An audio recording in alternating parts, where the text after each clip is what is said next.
well, Iceland have done it again. They've, well, for me at least, they set another brilliant song, and I like this song because it's basically what you get if Sia was trying to do like a throwback to one of those glassy mid-80s synth pop songs, if you know what I mean. Like, some of those synths are very 80s, and which, you know, I have a massive soft spot for 80s music, so that's a big plus for me. And,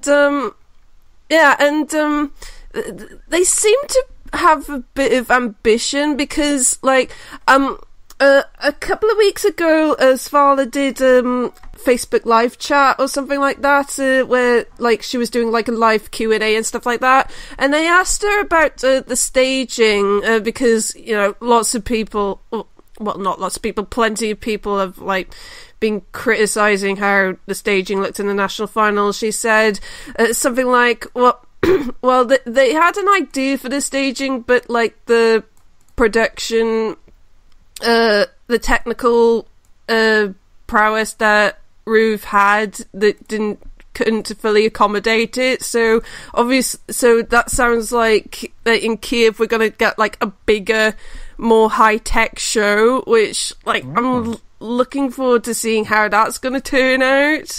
So that's sounding very promising, and I'm so worried about this song. I mean, last year I got my fingers burned with Iceland, and I'm worried that the same thing's gonna happen again. Like, especially with a competitive semi-final like this, and I'm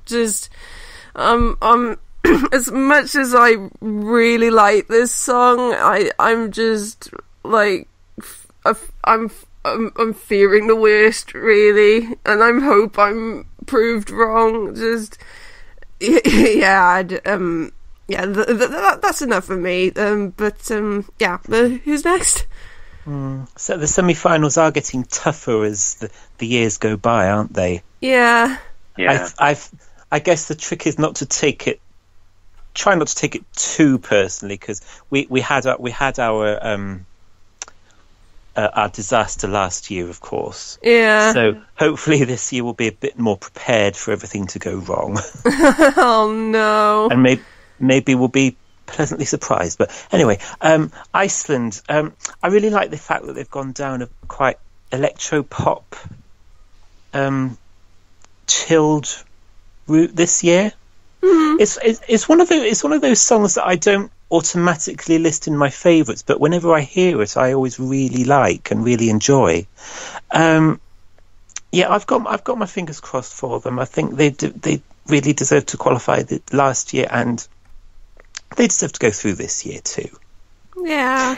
Useless fact: Svala's dad is Bo Halldórsson, who represented Iceland in 1995. Ooh! Yeah. Nu när du vill men not in, älskar mig nya frau. Oh my god, you know the lyrics! I do. It's scary. If it's gonna end in heartache, let the heartache wait a while. I know the English one too. Ooh! I've never heard the English version. Oh, have you not? Oh, No. I'll have to show you guys later. Maybe he'll come to Kiev with Svala. Yeah, maybe. That'd be nice. If we find him, we'll try and talk to him. Yeah. Oh, do it, guys. Do it. Yay! I'd love to hear that. I really would. Aww. Oh, so I suppose it's me next, is it? Yeah. Yes. Well, as you guys know, I adored Greta Salome last year, and again, I had my fingers burnt last year when she didn't qualify. But again, 2017, Iceland. Now, first when I heard Paper, I enjoyed it. It didn't overwhelmingly got me excited.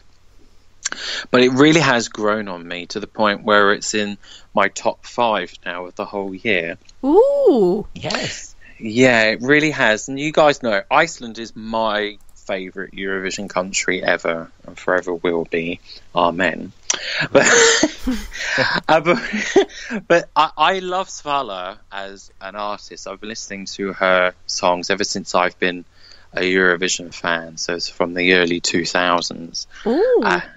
And I haven't got any of her albums, but I've basically been listening to her songs via the internet, really. And YouTube has played a big part in it. So when we saw that she was going to be entering Songs for Kepnin this year, I got so excited, almost weed myself, because I was like, oh, she's going to be there. Sorry. But and it's like when you find that your favorite European artist is entering a national final, you're like, oh my god, yeah, you get so excited, don't you? So yeah, I mean, this song "Paper" I think is brilliant. It's the electronic pop side of things. Just it works so well for modern day Eurovision. And I think not necessarily just the quirkiness of Svala, but her voice and her stage presence in anything that she does will just sell the pants off this song. I hope the Icelanders stage this really well in Kiev, and I have every faith that Svala can do this. And I do hope and pray, and again, I will be having my fingers crossed. Back here in the UK, watching it on BBC 4, I believe, again, that Iceland will qualify. So fingers are crossed. Oh. Okay, so shall we do the scores? Yes. Huh? Okay, I'm going to give a 5. Oh, for me, it's a 4. Oh, it's a 5 from me. Okay, and the public... they're slightly a bit more negative. There's only a 3 out of 5 from them. Oh, boo. That's a shame. Oh, well. Oh, Okay. shame. Shame. The shame.